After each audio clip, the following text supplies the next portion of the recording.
আউযু বিল্লাহি মিনাশ শাইতানির রাজিম। ওয়ালা তুজাদিলু আহলাল কিতাবি ইল্লা বিল্লাতি হিয়া আহসান। আহলে কিতাবদের সাথে উত্তম পন্থা ছাড়া বিতর্কে লিপ্ত হবে না। আহলে কিতাব হলো ইহুদি খ্রিস্টানদের আলেম, আর আমরা যারা আলেম আমরাও আহলে কিতাব। তো আল্লাহর আদেশ হলো যে আহলে কিতাবদের সাথে তোমরা উত্তম পন্থা ছাড়া কর্কশ ভাষায়, কঠিন ভাষায় তাদের সাথে তোমরা তর্কে লিপ্ত হবে না। যে কোরআনের আদেশ, আল্লাহ বলছেন। কিন্তু আমাদের আলেম সাহেবরা তো তার মতের বিরুদ্ধে গেলেই এই অমুক কাফের, অমুক ফাসেক, অমুক সমুক তারা বলে দিচ্ছে। তাহলে ওই আলেম সাহেবকে আল্লাহর কোরআন মানেন? এটা তো আমাদের অনেক আলেমদেরই এই স্বভাব। আপনারা এই যে শোনেন, এর মধ্যে শুনলেই বুঝতে পারবেন। তাহলে এরা কি আলেম? যারা কোরআনের কোনো আমল নাই তারা কি আলেম বলেন? এ কোনো অস্পষ্টতা আছে? ওলা তুজাদিলু আহলাল কিতাবে ইল্লা বিল্লাতি হিয়া আহসান। উত্তম পদ্ধতি ছাড়া, উত্তম পন্থা ছাড়া আহলে কিতাবদের সাথে তোমরা বিতর্ক করবে না। তর্ক করলেও শালীনতা, ভদ্রতা, যুক্তিসঙ্গ কথাবার্তা নিয়ে বলবে, বেয়াদবি করবে না। এটা আল্লাহ বলেছেন। হ্যাঁ, ইল্লাল্লাযিনা যালামুন, হ্যাঁ তাদের মধ্যে যারা জালেম তাদের ভেতরে বলতে পারো। এখন যদি একটা লোক ধর্ম যাজক হয় কিন্তু আসলে সে শিরক প্রচার করছে, তার বিরুদ্ধে তোমরা বলতে পারো যে অনেকগুলি ধর্মীয় প্রতিষ্ঠান আছে ধর্মের নামে, কিন্তু সেখান থেকে শিরক সরানো হচ্ছে। এগুলি যদি হয় যে আলেম হয়ে আসে, আলেমের ছদ্মবেশে শিরক বেদাত সমাজে সরাচ্ছে, তাহলে সেখানে আপনি তাদের বিরুদ্ধে আপনি স্পষ্টভাবে বলতে পারেন। আল্লাহ বলেন, তো কোন আলেমদের সাথে তোমরা ভালো ব্যবহার করবে? যে অকুলু আমান্না বিল্লাযী উনজিলা ইলাইনা, তারা বলে অকুলু, এবং তোমরা বলো যে আমান্না বিল্লাযী, আমরা ঈমান আনছি উহার উপরে, উনজিলা ইলাইনা, যা আমাদের প্রতি অবতীর্ণ করা হয়েছে, উনজিলা ইলাইকুম, এবং যা তোমাদের প্রতি অবতীর্ণ করা হয়েছে। এটা আহলে কিতাবরা বলবে যে আমাদের প্রতি যে কিতাব নাযিল এগুলো আমরা মেনেছি, আর তোমাদের উপরে যেটা অবতীর্ণ হয়েছে তাও আমরা মেনেছি। ওয়া ইলাহুনা ইলাহুকুম ওয়াহিদ, তোমাদের ইলাহ আর আমাদের ইলাহ, ইলাহ মানে উপাস্য, যার ইবাদত করা হয়, এক, তিনি আল্লাহ।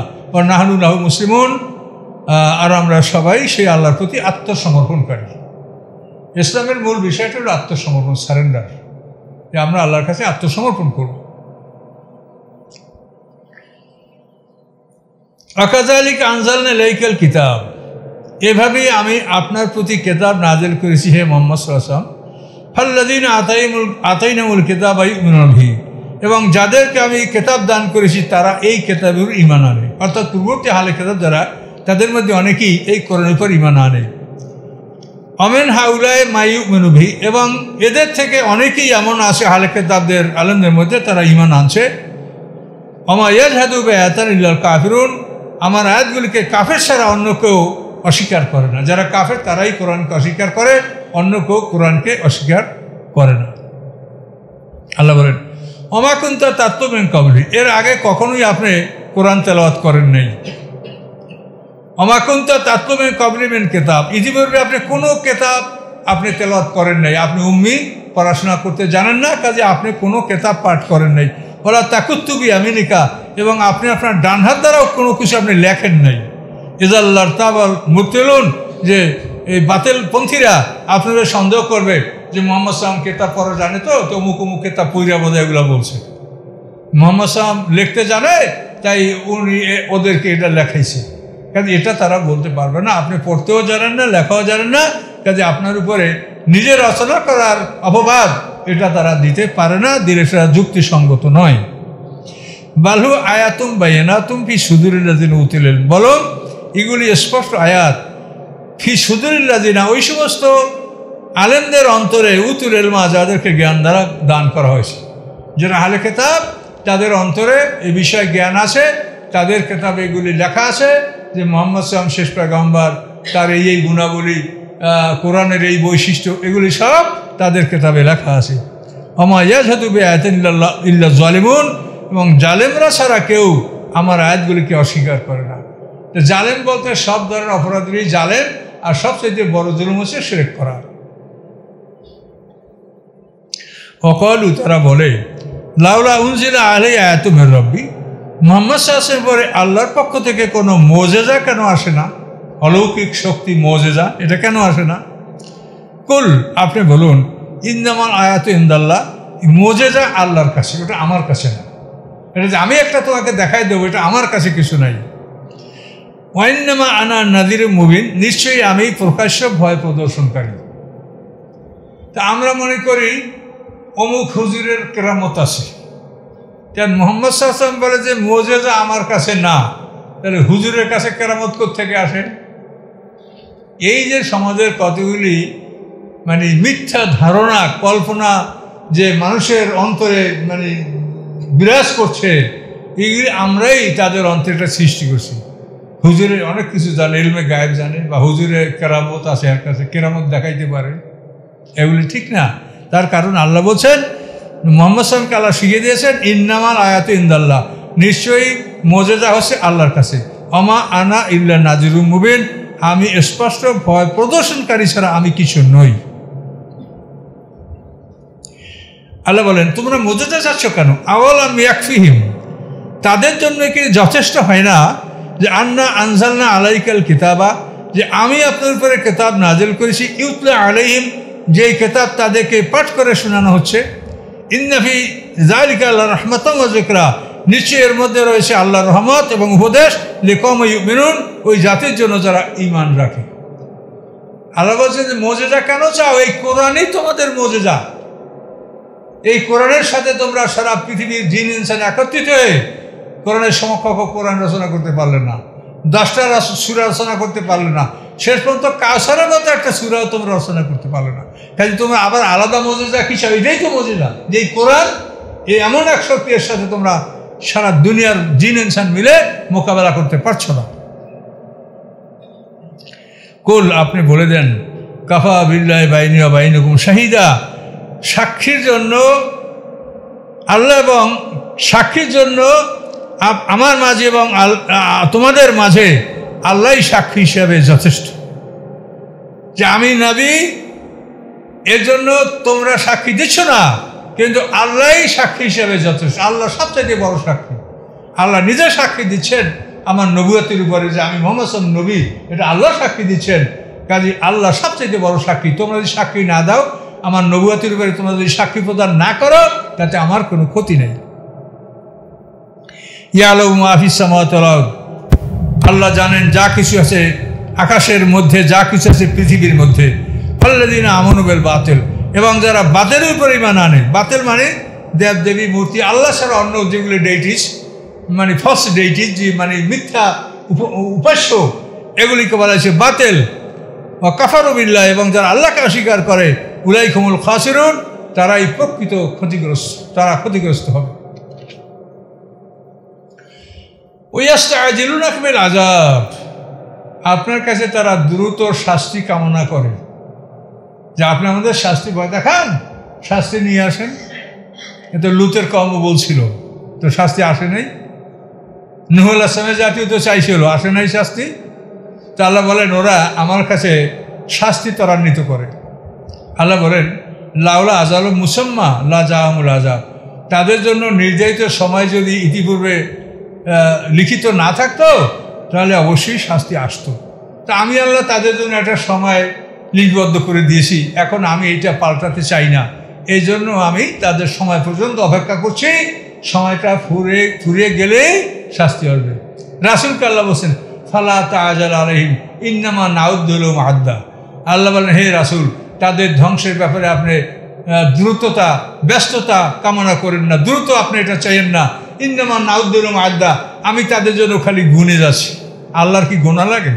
এটা রাসূলকে সান্ত্বনা দেওয়া যে আমি সময় কতদিন দিছি, কয়দিন আছে, কয় ঘন্টা আছে। আল্লাহ বলেন আমি তো সময়টা গুনছি যে কত সময় বাকি আছে, এই সময়টা পার হলেই আমি তাদের ধ্বংস করব।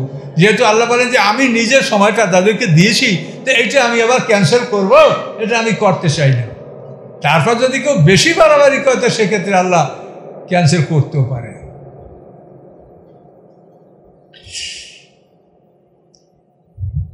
আল্লাহ বলেন ওয়ালা ইয়াতিয়ান্নাহুম বাগদাতান, শাস্তি তাদের কাছে হঠাৎ করে এসে যাবে, ওহুম লা ইয়াশউরুন, তারা এর কোনো খবর রাখতে সক্ষম হবে না। যখন আসবে তখন হঠাৎ করে এসে যাবে, কোনো রকম বিলম্ব হবে না, দেরি হবে না। ইয়াস্তাজিলুনাকা বিল আযাব, তারা আপনার কাছে দ্রুত শাস্তি কামনা করে, শাস্তি তাড়াতাড়ি দেন, আপনি ভয় দেখান, শাস্তি দেন, আমরা ভয় করি না। তারা দ্রুত শাস্তি কামনা করে। আল্লাহ বলেন ওয়াইন্না জাহান্নামা লা মুহিতাতুম বিল কাফিরিন, নিশ্চয়ই জাহান্নাম কাফেরদেরকে বেষ্টিত করে রেখেছে, ওদের চতুর্দিক জাহান্নামে ঘিরে রেখেছে। এই জাহান্নামে ওরা ঢুকবে, অথচ তারা আপনার কাছে দ্রুত শাস্তি কামনা করে। শাস্তি যখন ঢুকবে কোটি কোটি বছর পর্যন্ত চিৎকার করতে থাকবে, 500 বছর চিৎকার করবে, দেখে আল্লাহ শোনে কিনা, শোনে না। 500 বছর চুপ করে থাকবে, দেখে আল্লাহ শোনে কিনা, শোনে না, কোনোভাবেই শুনবে না। মালিক ফেরেশতাকে বললে যে আল্লাহকে বলেন আমাদের জন্য মৃত্যু দিয়ে দেয়, তারপরে বহুকাল পরে খবর আসবে ইন্নাকুম মাকিসুন, এখানেই থাকবা, তোমাদের মৃত্যু হবে না। ফেরেশতাদের কাছে বলবে যে একদিনের শাস্তি আল্লাহর কাছ থেকে বলে কমিয়ে দেন, তখন তাদেরকে বলা হবে যে তোমাদেরকে পৃথিবীকে কি বয়স দেওয়া হয় নাই, যে এই বয়সে একটা মানুষ ভালো মন্দ বোঝার চেষ্টা করে বুঝতে পারে, বয়স পাও নাই না, তোমাদেরকে এমনি পৃথিবী থেকে ঢুকে যাবো মাইরা নিয়ে আসা হয়েছে, তোমাদেরকে বয়স দেওয়া হয় নাই, সময় দেওয়া হয় নাই? হয়, সময় তো দেওয়া হয়েছে, তো কি করছো তখন?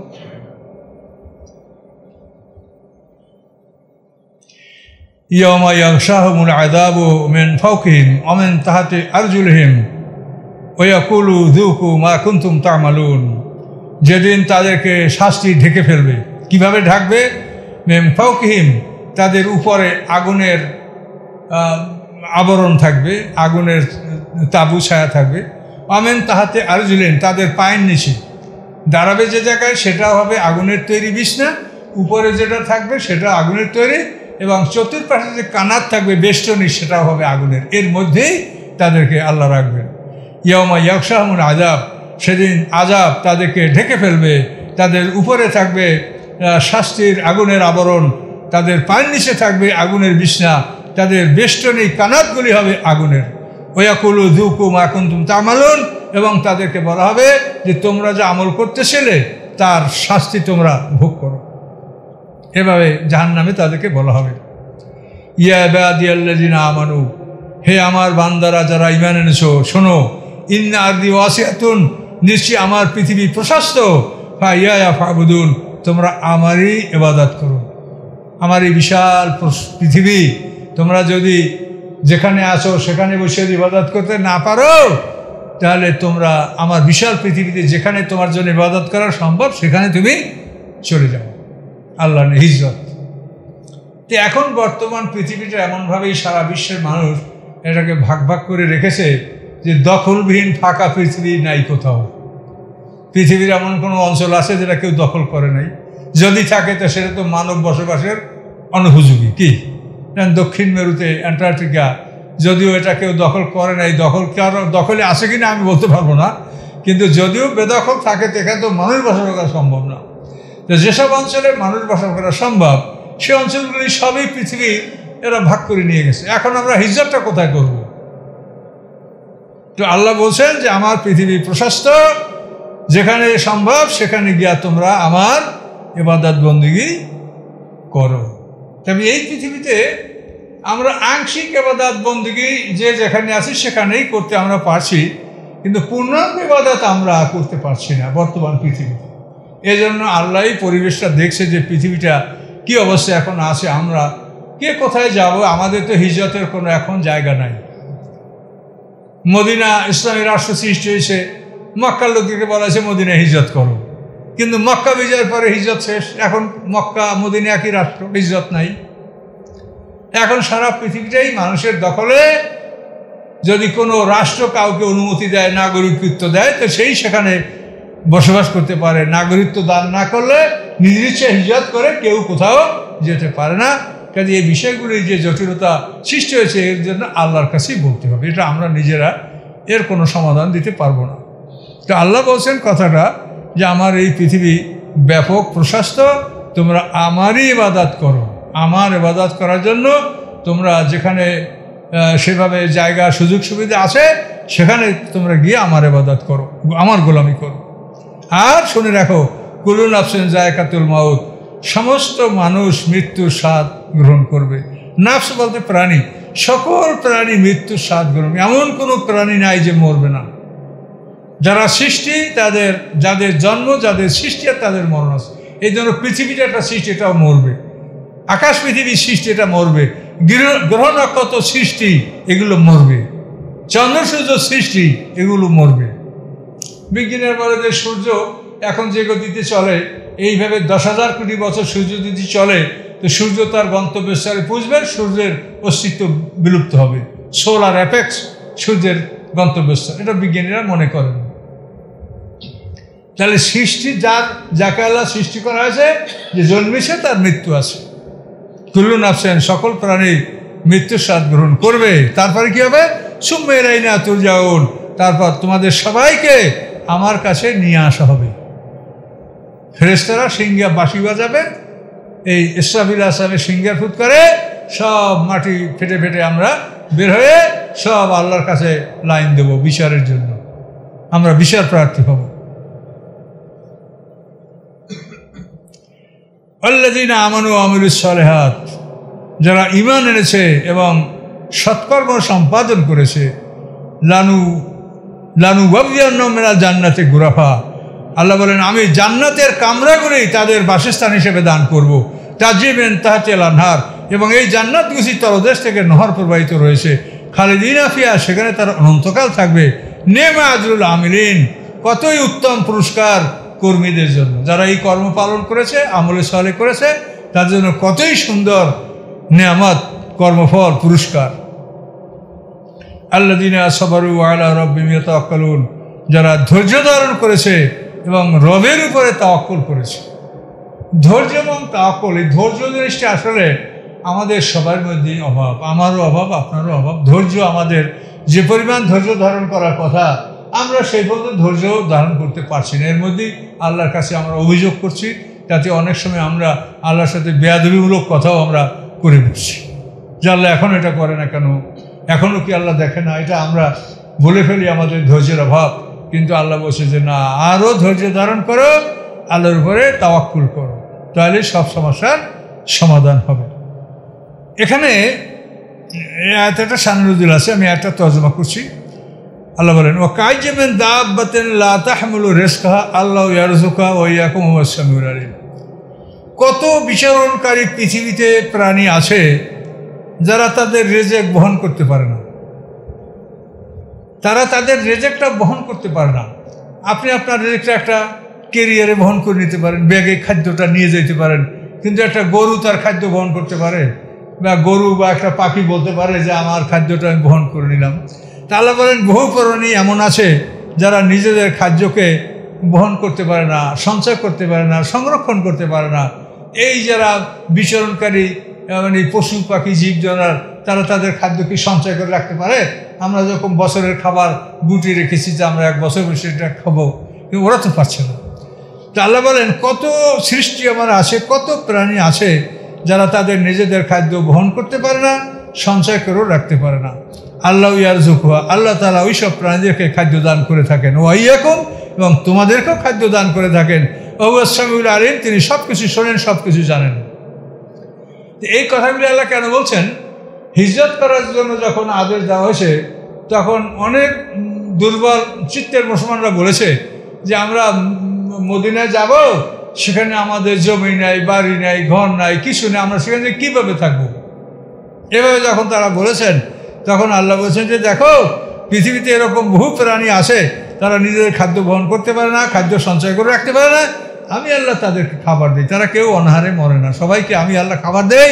কাজেই তোমরা যদি আল্লাহর হুকুমে হিজরত করো, তো তোমাদের খাবারের ব্যবস্থা, বসবাসের ব্যবস্থা আল্লাহ করে দিবেন। করে দেন নাই, যারা হিজরত করছে তাদের জন্য তো বিশাল সুযোগ সুবিধা আল্লাহ করে দিয়েছিল। মদিনায় 3 দল ইহুদি ছিল, বনু কাইনুকা, বনু নজির, বনু কুরাইজা। এই 3 দল ইহুদি মদিনার থেকে বহিষ্কার হওয়ার পরে তাদের বিশাল বিশাল সম্পত্তিগুলি, এগুলি সব ইসলামী বিধান অনুযায়ী বন্টন করা হয়েছে। আল্লাহ রসুল পেয়েছেন 5 ভাগের 1 ভাগ, আর বাকি 4 ভাগ সমস্ত সৈন্যবাহিনী। এরপরে খাইবার, ফেদাক, তাইমা, ওয়াদিউল কোরা, এইসব অঞ্চলগুলি যখন জয় হয়েছে, এই বিশাল জমি জমা এগুলি আনসারদের মধ্যে, মুহাজিরদের মধ্যে আনসারদেরকে তো কম দেওয়া হয়েছে, মুহাজিরদেরকে বেশি দেওয়া হয়েছে, যেহেতু তারা গৃহত্যাগ করে আসছে। এভাবে বিশাল সম্পদ তাদেরকে দেওয়া হয়েছে এবং তারা সবাই অভাবক্ত হয়ে গেছে। এবং আল্লাহ রসুলের সম্পত্তির পরিমাণটা আপনারা অনুমান করতে পারবেন না যে কত সম্পদ। মদিনা শহরের এহুদি বনু কুরাইজা, তো এহুদি বনু নজির, এহুদি বনু কাইনুকা, এটা তো বিশাল বিশাল এলাকা ছিল এবং বড় বড় খেজুর বাগানগুলির মালিক এহুদিরাই ছিল। যখন সব তাদেরকে মদিনা থেকে বহিষ্কার হয়ে হলো, আহজাব যুদ্ধ হলো, পঞ্চম হয়েছে। আহজাব যুদ্ধের পরপরই এহুদিদের সব বহিষ্কার শেষ। বদরের যুদ্ধের পরে কাইনুকা বহিষ্কার, উহুদ যুদ্ধের পরে নজির বহিষ্কার, খন্দকের যুদ্ধের পরে কুরাইজা বহিষ্কার। এখন এই সম্পত্তিগুলা 5 ভাগে আল্লাহ রসুল। তাহলে এখন আল্লাহ রসুলের কত সম্পদ আছে বলেন? কিন্তু আপনারা বলবেন কি দয়ান নবীজি আমার গরিবও ছিলেন, সে একটা বর্ম এহুদির বাড়ি রাইখা তারপর 50 কেজি গম আনছিলেন, এহুদির বাড়ি বালতিতে পানি তুলিয়া খেজুর সংগ্রহ করছিলেন। এইসব আওয়াজ শুনে আপনারা কাঁদলেন। তো এখন কি শুনে কাঁদলেন সে তো বুঝতে হবে, সত্য শুনে কাঁদলেন না মিথ্যা শুনে কাঁদলেন। তো এগুলি বিবেচনা করতে হবে যে আল্লাহ রসুলের যে এই যে পঞ্চম অংশ, এটা তো কোরআনে বলছে না, আমি বলছি। ওয়ালামু আন্নামা গানেন তোমেন ফান্না লিল্লাহ খুমুসাহু আলে রাসূলিহি, যে যুদ্ধে যত সম্পদ আসে তার 5 ভাগের 1 ভাগ আল্লাহ এবং আল্লাহ রসুলের।